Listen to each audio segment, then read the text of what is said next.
Here we go. What's going on, diamonds and my diamond status, gents, diamond squad, squad up. What's up, y'all? This is your girl, Miss Trey, that Jim. And this is KGold with a period. And we are bringing you the after show. If you have not caught Diamond Talk, where we, keep it a little nice and classy over there, professional, going over there. But, this is where we get to talk about some of the subjects that we had to kind of be like real over there, okay? What you want to talk about first? First of all, if you're just tuning in, I'm going to give y'all a chance to. And we eating a little bit of these chips and dip. Had to do with y'all. We had drinks over there. We drank the drinks. So, go for it. If you're just tuning in, make sure y'all get y'all tickets to the Sapphire Premiere Party, y'all. Sunday, March 29th at 3:30 p.m. Tickets is $15, $20 at the door. You don't want to miss it. It's an exclusive first look at the web series before it drops at the end of April. Period. So you want to be there and you want to see it, okay? Period. Definitely come out, support. We're going to have some live performances from some artists, like some Chicago artists, okay? Based out of here. Everybody say they want to support Chicago artists, Chicago businesses, and things like that. This is your perfect opportunity because we got some vendors, okay? And we got some performers. Grego, same old Church, okay? And Treasure going to be in the building. She's not going to be performing. She going to be in the building, okay? Oh, in there. Because our music going to be in the show. So you're not going to want to miss this. We definitely want to leave y'all with a good time. So definitely visit the blog, www.misstrade-thatgym.com. Okay? And it's going to be the first article on the blog. Click that link to Eventbrite, get your tickets, or hit up one of the actors and get your tickets. Get your tickets here. Okay? Y'all realize this is my 10-year anniversary on being on YouTube. I've been on YouTube 10 years. I feel like, well, this is the uncut. Let me give it to you raw. I think that I have been through a lot of the fads that's been on here. And I'm just personally feel like I'm just not here for it. You know what I mean? It has changed a lot. I'm okay with it. YouTube has made millionaires out of a lot of people. Not bitter about that at all. That's just not my lane. But you can't keep up with everything that's on here. It's beauty, then beauty is the thing. Then beauty ain't the thing no more. Then mukbanging. Then it's going to be something else. Then it used to be entertainment commentary.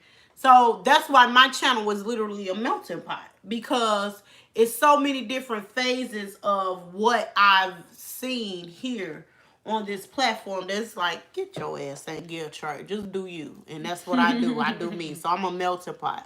Literally I am. Yep. But speaking of melting pots, basically, okay, see. I wanted to talk about suffering in silence. We talked about the Alabama pastor who came and rolled up on his woman and tried to kill her and end up killing himself. Ulysses Woodard. He came up there to talk to her, but I'm assuming she didn't want to talk to him or she wanted to go. He tried to grab her up. And when it got loud, he took it outside. But when he got to his car, he shot her. Man, get the real life story over there. Let's talk about it. I'll say what's wrong with most of us as women. I'm going to say what I'm about to say. Y'all can get mad at me, get offended. I don't give a shit. You be so quick to want you a man. And you listen to everything and everybody around you, all your friends getting married, all this other bullshit. And so now you at a place, bitch, I just want this, get the cobwebs knocked off my puss, bitch. I'll take it how I take it, baby. Give me that nigga. I mean, I'm just And I've noticed that has been the fad of things. Cause a lot of folks, getting married, you like, damn well he ain't ready. And I'm speaking from experience. You know what I'm saying? But I mean, what's ready when it comes to anything? I'm just keeping it 100. Speaking of what's ready, what's that man name? Mark on Love Is Blind. Wait, before you go on. I got to. Okay. Segue into what I'm about to say. We on it? Jessica basically gave up real good love. Yeah. Because she knew he wasn't ready. And us as America, we was rooting because he was so passionate about it. Fuck all that. She's an established woman. She got her own shit.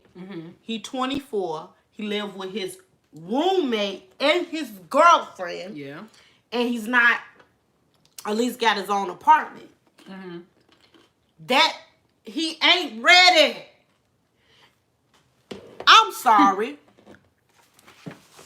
In Bible days, men did certain things to show your family he was ready to court you, marry you, or whatever the case may be. He had a roof over his motherfucking head. He was a provider. Okay?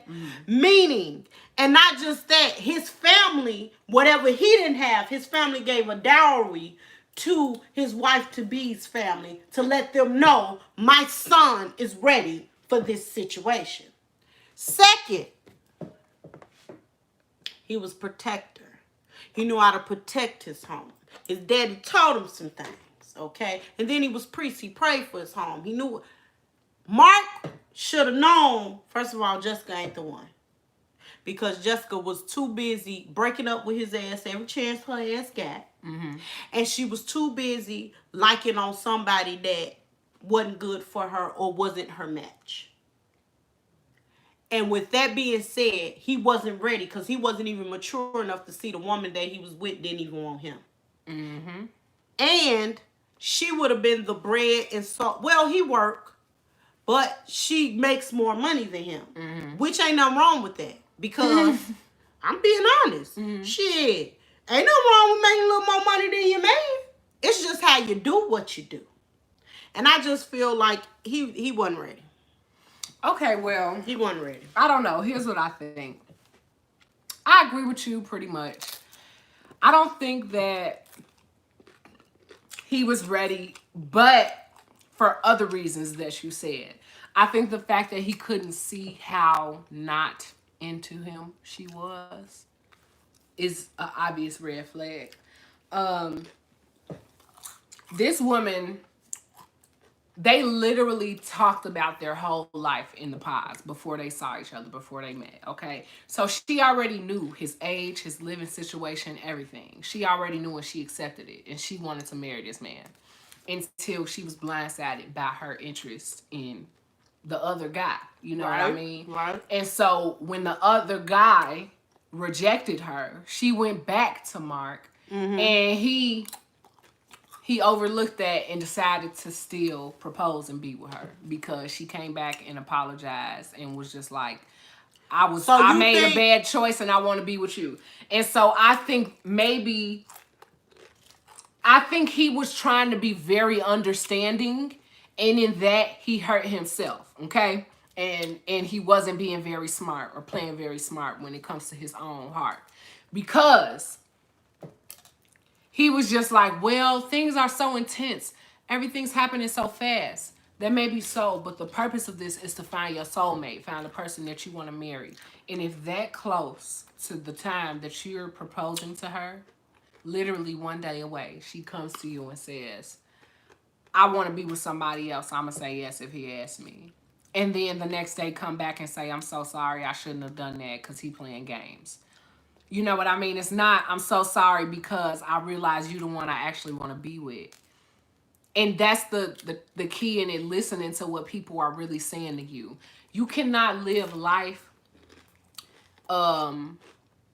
pretending to accept what's happening around you, but not really living in that truth, in the reality of your life, okay? So at the end of the day, that's pretty much what he did, in my opinion. And I feel like that's where he fucked himself up. Because constantly, you see her flirting with this mug. You know what I mean? She flirting with other people. She is getting drunk as hell and embarrassing you. Getting drunk as hell and telling you that she attracted to somebody else but not you. And nowhere do you say, this woman does not want to marry me. This woman might not be attracted to me. This woman is not for me. You literally got to make her comfortable. So you trying to tell like, me come he on now. was married? He was ready for marriage. I'm telling you, he wasn't. But because you said he don't for know the reasons of not being mature. He not mature enough. But I'm saying for all the reasons, not being mature, and his ass wasn't ready because he ain't have nothing to start with. But my thing is this, okay? How old was Mark? 24? Yeah. I know 24. Well, okay. I know some 24-year-olds, baby, had they a lot shit of people together when they a got lot married. of people got married straight out their motherfucking parents' house, so they ain't have shit either. Let's be clear, okay? And in my mind, but he ain't in my mind. Wait. Shut up. But he is out of his parents' house, living with other people. At the end of the day, we don't know. Wait, he has a job. He has a job and is in his career. Let me finish, please. Can you please rewind? Okay. And repeat what you just said. What? He out of his parents' shit, but living with other people? He is. He has roommates. But this is what I'm saying. Okay. You're caught up on the fact that he's not living alone. Why do you think that matters? Do you think everybody has to live alone before they get married? I think that a man should be prepared in some type of way. Hell yeah. Okay, but this is my thing. You're saying he's not prepared because he don't live alone. My thing is... It ain't even just that. Wait a minute. Okay, wait. I feel like at the end of the day, okay, he's staying with people. That don't mean that he don't have savings. That don't mean that he's not doing this just so he can save toward his goals. He's career oriented. He's in the field he want to be in. So he's on a path. I understand what you're saying. At her age, she don't have time to play. His friend said that he's 24 and he should be playing around because that's what he was doing. He's too young. But what did he say? If you want to get married, what he needed to do? I ain't hear what he say. He said, bro, if you wanted to get married, you should have been preparing for this. At least a year out. And he told him, fucking right. I guess, but at the end of the day, his friend is fucking 30 and has been with his girlfriend for over 6 years and ain't proposed to her. So I don't really take advice from a motherfucker who don't really got shit to say or ain't doing shit. Okay? But guess what? His friend might be 30 and ain't married his woman. But he got his own shit. Do he? Because he got roommates. The fuck? No, he let his friend is there and his woman. I go. The way I see it, if I ain't really need you and his mama still do his laundry, fuck you mean, when he go to work. Just because she a fucking hover mom. I'm sure he accept that shit too because he love his mama. He made that clear. But at the end of the day, if he didn't need him there, if I'm living with my spat or my, long time girlfriend, boyfriend, I don't want nobody else living with me. I'm sorry. And so if it ain't for the money, what is it for? That's how I see it. And that's maturity too. So I don't know. Maybe I'm Team Mark. I'm Team Mark. I thought he was cool. I felt like he thought he knew what he wanted, but he's not really prepared for what comes with that. Because he's not able to see, you know what I mean? Maybe that just comes with more experience. I don't know. You thought the boy was crazy. You said he had crazy eyes. That boy is crazy. No. He crazy in love. Shit. Ain't nobody that in love that fast. I'm sorry. Say what you want. What about Lauren and Cameron? You ain't say that when they got together. Some people are soulmates. It's a difference. That's not love. It's infatuation. That don't make him crazy. Like I said what I said. Don't be surprised. Anyway, moving on. You dirty sons of bitches. The ones who took pictures of Kobe Bryant and leaked them. Mm-hmm. So some people who worked for, I guess, LAPD or wherever the crime scene was that Calabasas or Los Angeles? I can't recall, but basically, some deputies and some reservists, 8 people in total, took unsolicited, unauthorized pictures of Kobe Bryant's remains. Mm-hmm. And now they're under investigation. I say, fuck those people. Because first of all, there's no reason to do that other than for some money. Like I said on Diamond Talk. It's no reason to do that other than for a check because you're trying to sell it to some blog. You know what I mean? But people did not like seeing Kobe's or his legacy disrespected. You know what I mean? In the wake of his death. So people not trying to see that shit. I'm sorry. And my personal opinion is seeing death too much negatively affects our psyche, our mind, our body, the way we react to stuff, all of that. We are not supposed to see stuff like that in this nature, okay? It's just not natural. It's really not. It's damaging. Don't nobody need to see that shit and you wrong. Oh, okay. Go ahead. I say fuck the paparazzi. Fuck the newspapers who publish it. Fuck the tabloids who publish it. Fuck your mama. Fuck your daddy. Because they shouldn't have been fucking that made you. Okay. Use a soap, use a sad sack or something big. You ain't shit, man. Okay. Your mama ain't. No, but all serious. Go off. But in all seriousness, though, for real, at some point, we got to begin to learn how to respect those who are grieving. It's not even about the fact of leaking the man's. It's about the fact that this woman lost not just her husband, but she lost her daughter. Mm-hmm. Then she lost friends of hers in that car, in that helicopter crash. And I mean, whether it was Kobe or not, don't make no motherfucking sense. Y'all need to stop it. Taking personal pictures. And to the motherfuckers who battle tabloids in the newspapers that do that dumb shit, fuck you. Darth Vader style. You know what? But no, for real though, I just feel like at the end of the day, Kobe or not, famous or not, whatever the case is, that was wrong, and that's not okay. That shit not cool. Y'all should have more respect for people's privacy and for the dead. Period. Yeah. I hope they fire the fuck out of you. And that's what it do. No, they ain't gonna fire them because they bought that shit with they pussy. Oh, I'm sorry. Mm-hmm. Moving on. 1501. You ain't shit. How y'all doing that woman? Y'all ain't shit. With Meg the Stallion. And the bottom line is, yes, you in the music business, but goddamn it, let the white folks was doing us wrong. Oh, we was talking about them like they was 40 going up. Oh, they ain't doing us right. Blase, blase. Now white folks getting their shit together in the music business, trying to look out for motherfuckers. And here y'all come with the same type of slave master ass contracts, making motherfuckers slaves to you. Y'all ain't shit. Megan Thee Stallion, sue that ass bitch. I'm with you. Pop, you my girl. Sue that ass. Fuck 'em. I said what I said. Which song you got in your head right now?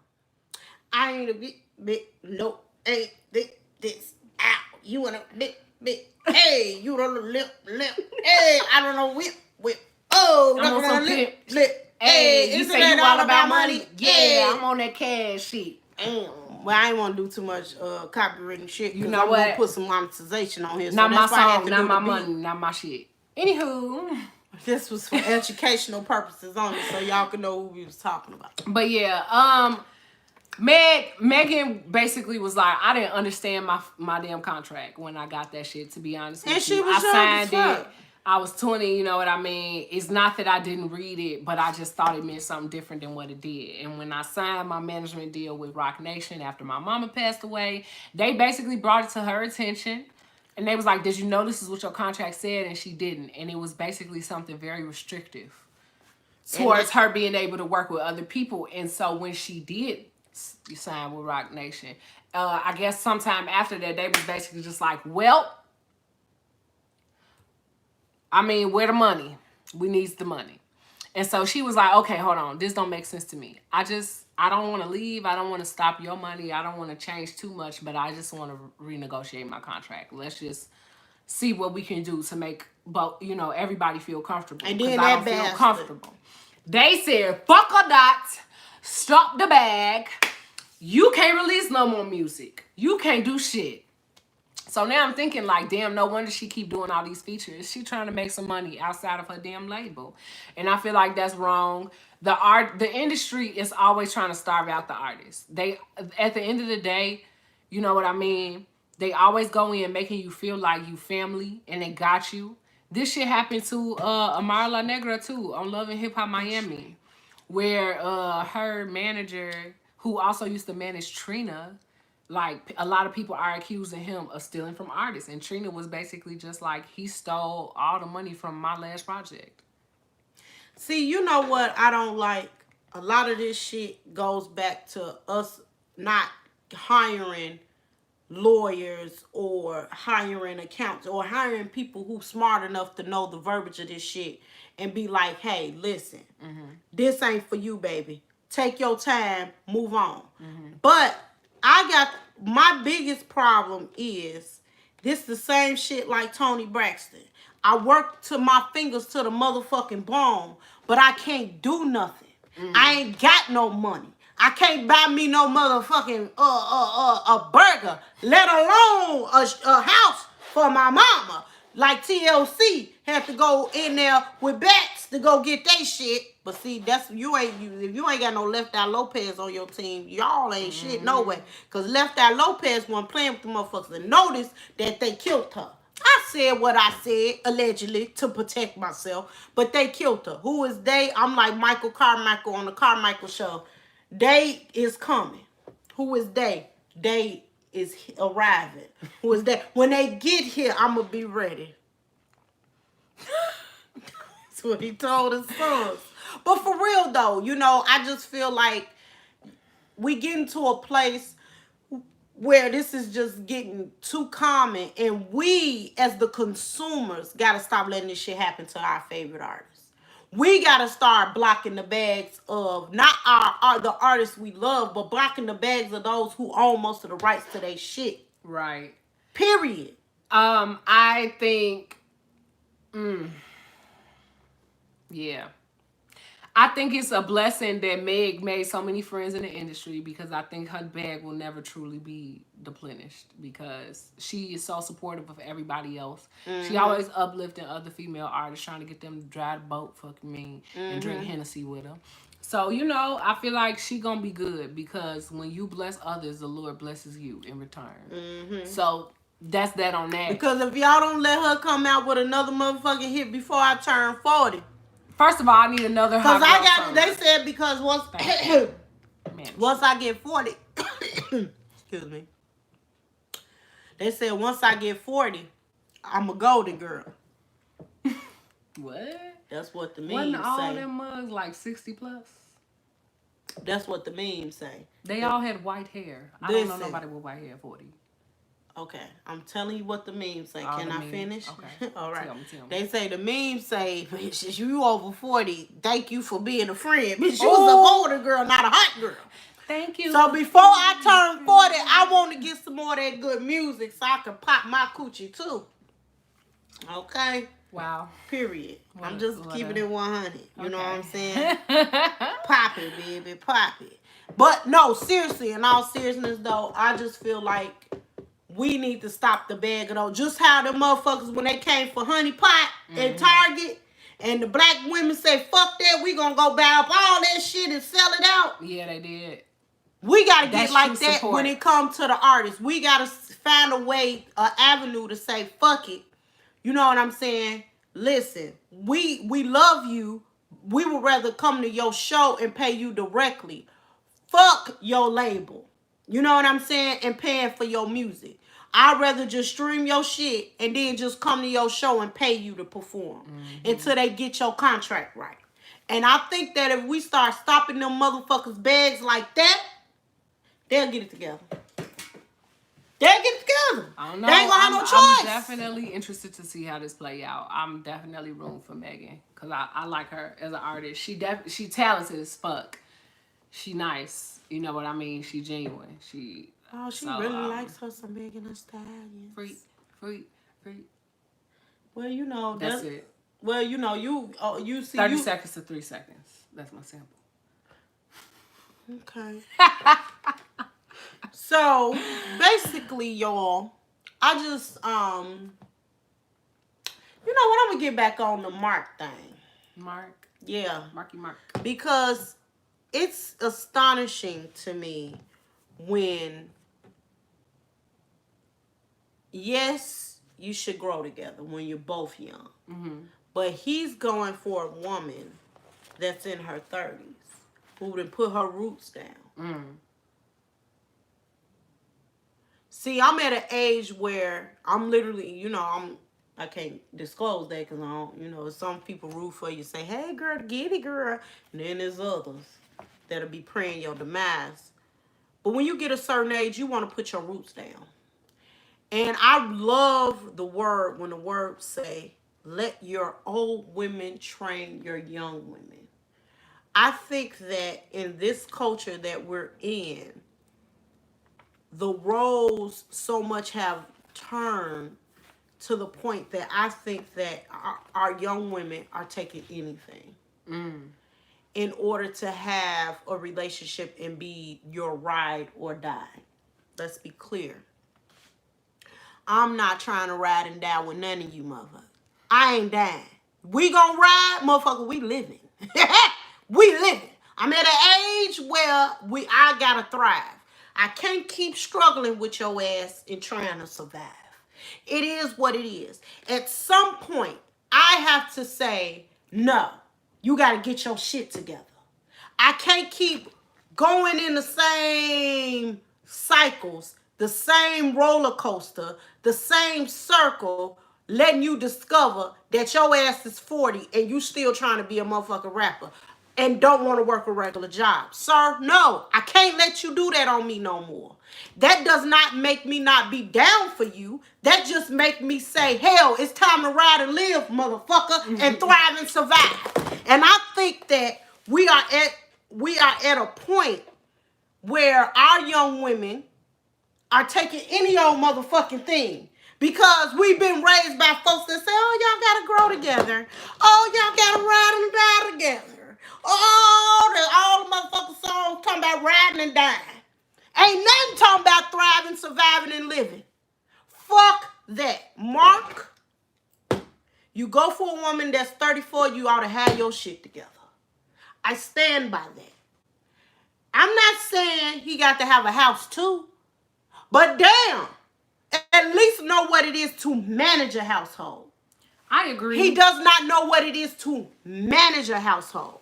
Meaning, if I ain't paying no motherfucking rent or no lights or no gas and all I'm paying is a shelf something, I don't know how to make it pop off unless I'm with you. I need to know how to make it pop off just in case my wife gets sick and I gotta take care of her. Just in case she can't go to work no more and pay her motherfucking mortgage. I gotta be able to pay my mortgage. I gotta be able to survive. I gotta be able to do that. And I just think that when you dealing with a woman that's 34, you gotta come correct. I agree with you. However, I feel like just like Carlton, okay? Hey, Marco. Just like Carlton and Diamond, where Diamond was like, my issue is not that you're bisexual. My issue is that you did not tell me before you proposed. You did not tell me before we got this far into this relationship.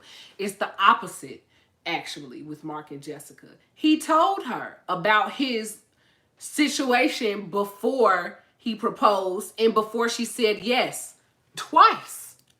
So for that, I feel like that might have all been true, but at the end of the day, I don't feel like that was the sole reason why it didn't work out. I didn't say that. I don't think that's what you're saying. But what I'm saying is, it's at a place, when you're a certain age, it's certain shit you look for. You know what I mean? She kept trying to sugarcoat it for the world and kept saying it was the age difference. It was the age difference. We talking about Love is Blind on Netflix. It was the age difference. But I truly believe it wasn't just the age difference. Sometimes when you a certain age, you count up the cost of your life. You get what I'm saying? And you begin to reevaluate shit. And she knew off the bat she didn't really care for him like that. But I'm going to tell you about a woman of a particular age. If she want to get married, she'll figure out a way to work that shit out. You get what I'm saying? And learn to fall in love. I think it was more than that. Her friends was even telling her, bitch, you gotta get married, ho. You 34. Bitch, we don't think nobody gonna marry your old head, bitch. You gotta get married. And that's what I think was a factor in her ear, too. It was like her friends wasn't getting... Notice she kept looking for scapegoats every chance she got. She did, but that's why... She thought his family was gonna say, no, you don't need to marry her, she old. That didn't work. She told her best friend said, man, that's your man. It was like everybody that she thought she could turn to, the stepfather, everybody she thought she could turn to kept saying, he's a good guy, marry him. And nothing, she wanted that scapegoat. Instead of just saying, hey, I don't in good conscience, which she finally had to say in the end of it all, I don't think in good conscience I can really marry you.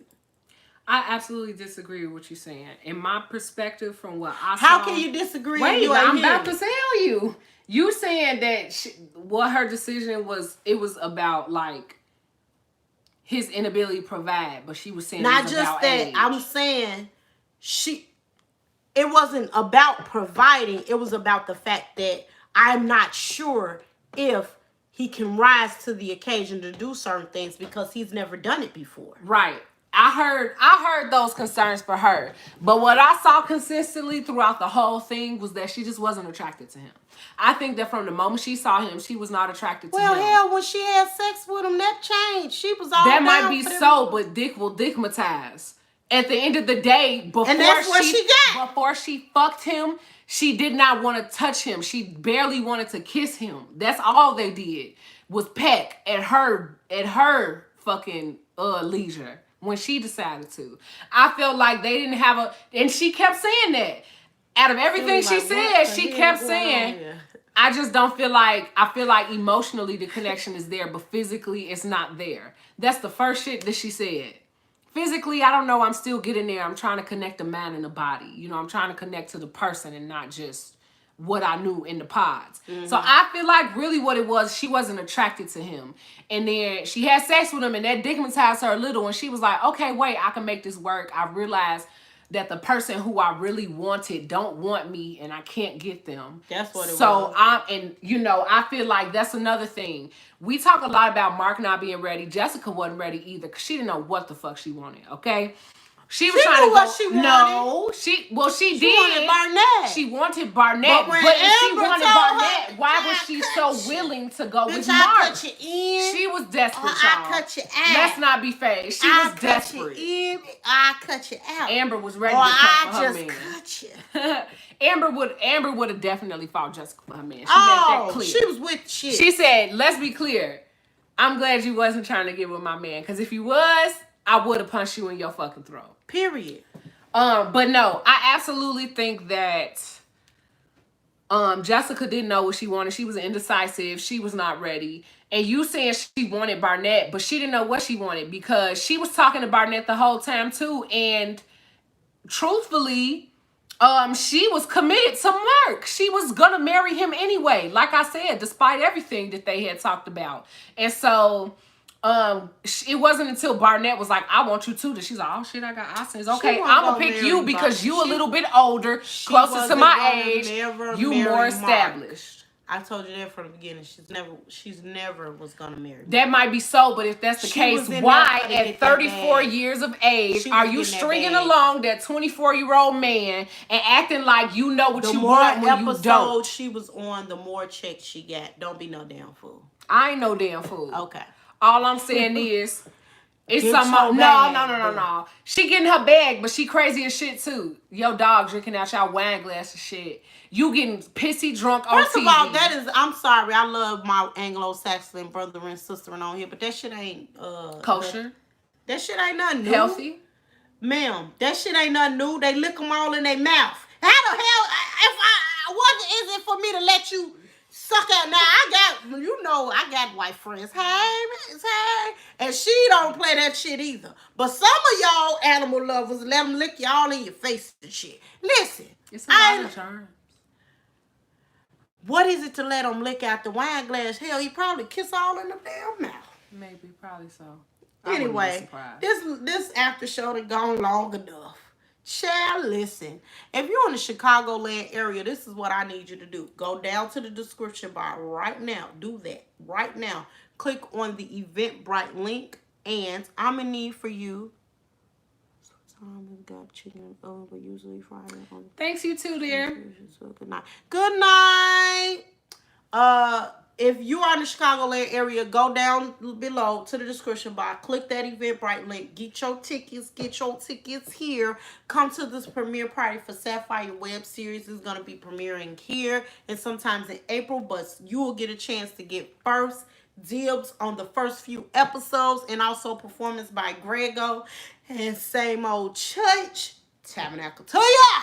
You'll get the chance to see the big reveal of the That Gym Apparel campaign of the gym room. When I tell y'all, fitness is in full effect. Listen, I am excited, Diamond Squad, about all the support of Diamond Talk and everything. Keep sharing the videos, keep liking, keep subscribing, keep following your girl on Twitter and all that jazz and IG, okay? Listen, have joy. Wait, diamonds. I'm sorry. You're the toughest material on the earth, ladies, and there's none like you. Diamond Squad, squad up. Diamond Gents, you're no longer boys when you watch this channel. It's all my Zorlins. Appreciate you, appreciate you, appreciate you. Have joy, love, and being empowered in the 2020, baby. You be blessed.